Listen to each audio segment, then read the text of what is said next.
Alright guys, another quick video.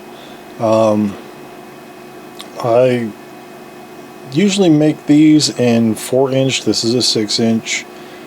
I like to call them Marauderlorians because I use Marauder gun runners parts. So everything that is attached to this figure is from Marauder Inc. Except for the helmet. The helmet is, of course, Star Wars. This body happens to be from Valverse's Action Force line. The red things, that's some putty. And the wooden shaft, I believe, was a skewer. So let's give you a rundown here. Well, I guess let's take a look at the figure.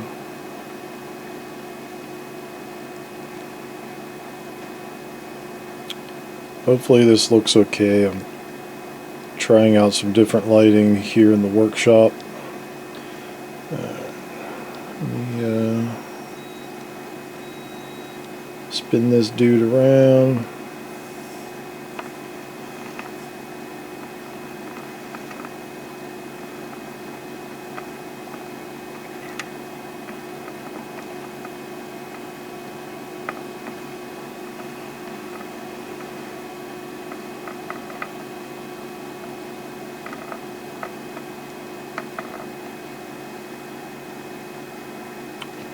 Now the jetpack is removable.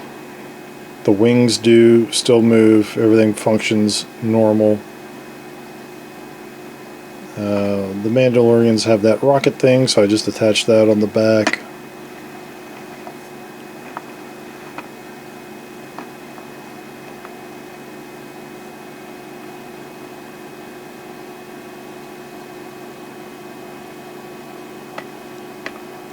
Alright, so let's go back to the beginning here.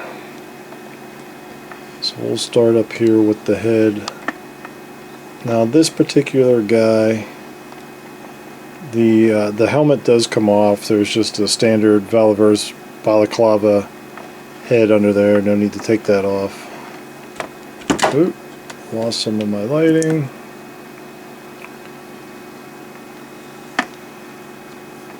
Now, I wanted to use as much as the exosuit as possible and not really add things. So that's why the chest or the stomach area is kind of bare. I really didn't have any parts left over to put on there. I was going to scratch build something, and I thought, that's good enough. I was going to do actually a lot more, and we'll get to that in a minute. So let's do, oops, move that out of the way so we can see the shoulder pauldrons are there. He's got upper arm armor,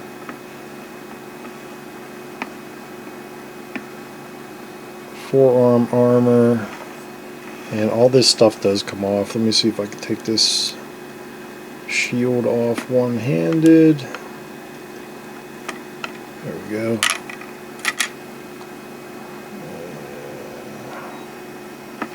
And you can see that's just a portion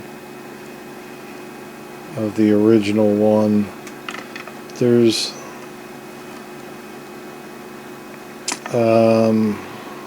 like a mechanical linkage that goes all through this thing on the original one. So there's some stuff comes off the back into the arms, in the legs, and they're all connected as one piece for like a powered mech suit.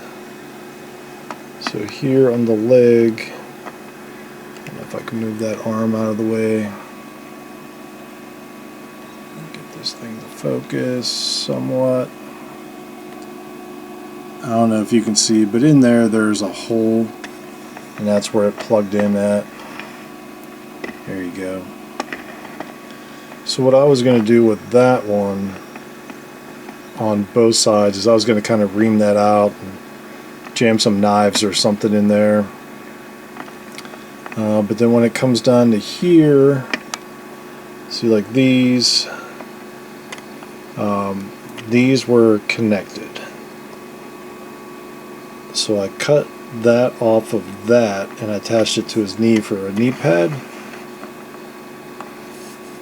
And then on the sides, all three of these were connected together, and I just cut them off and glued them on separately because my intention was to take this side and this side and fill those in with putty and make them all one big piece. And then where these two connected, I was going to fill those in. I was going to leave these little ports open so that I could take things like this and relocate them if I want to, which I still can. Now that gun and that gun have a peg that you can put on the figure.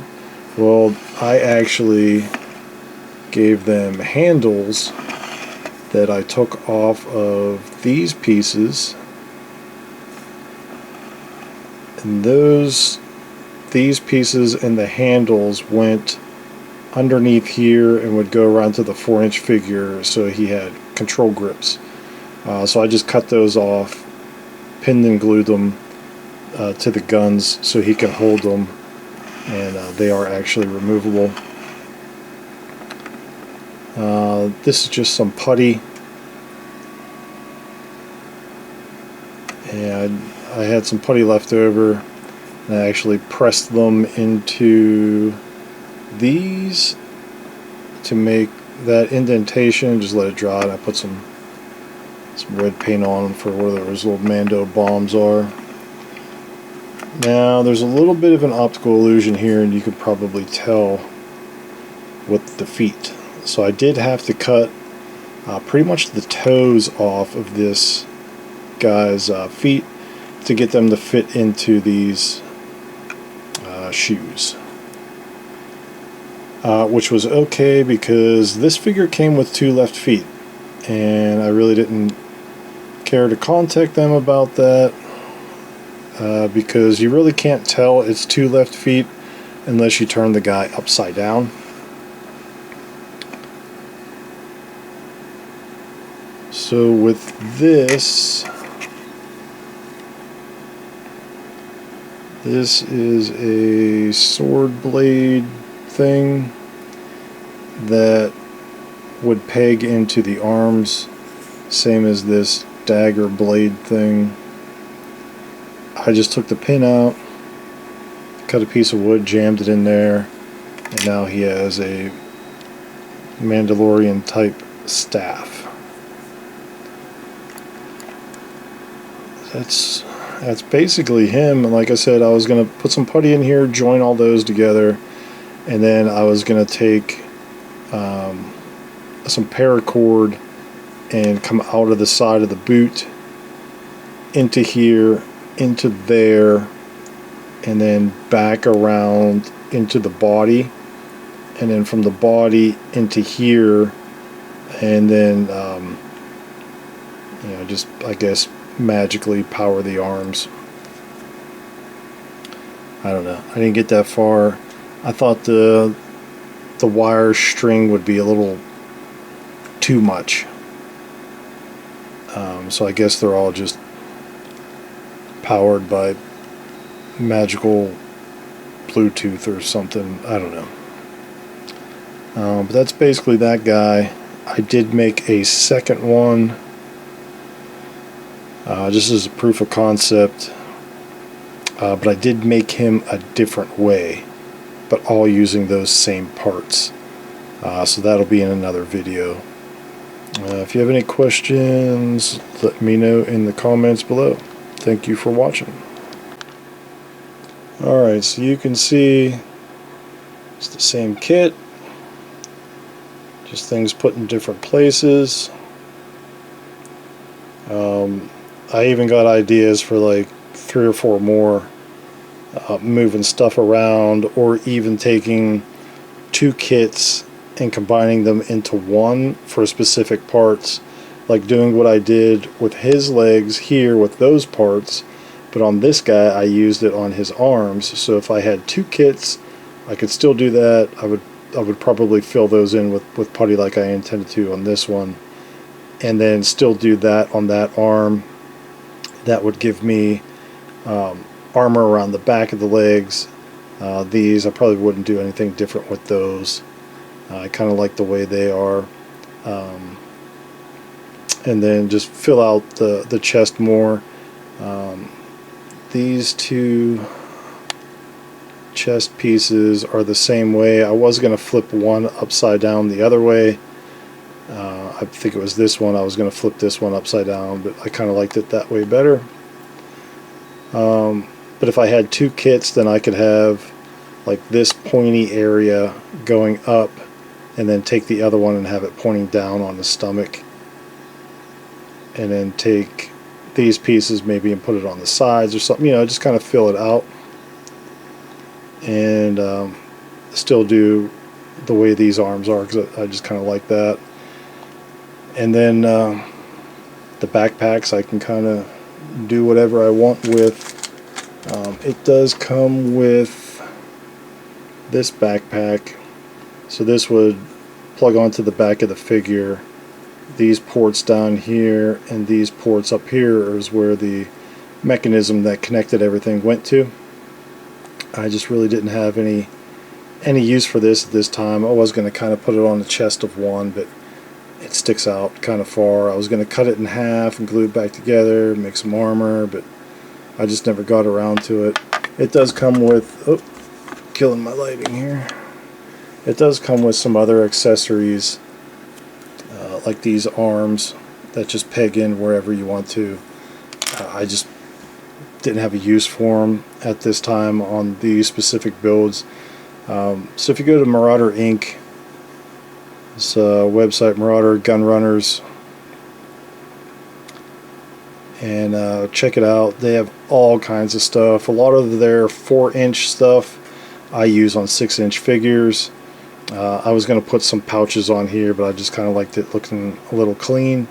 But if you go to their World War II section, they have some larger pouches that when you put on a 6-inch figure are normal size for a 6-inch figure. They're big for a 4-inch figure. All kinds of stuff on that website I've taken and used on 4-inch figures. So check them out. Very affordable accessories, and yeah, those are my Marauderlorians. So if you have any questions, comment below and I will answer them as quick as I can. Thanks for watching.